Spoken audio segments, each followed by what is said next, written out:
Proyección. Progreso. Compromiso. Cercanía. La ambición. Cualidad. Futuro. Compañerismo. Profesionalidad. Tesón. Oportunidad. Líder. Salud.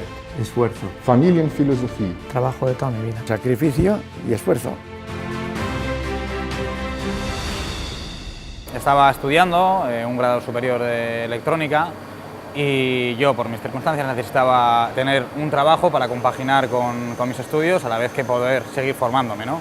Contactó mi profesora con CMZ me dio la oportunidad de entrar a trabajar aquí mediante el programa de Dual y poco a poco me he ido formando.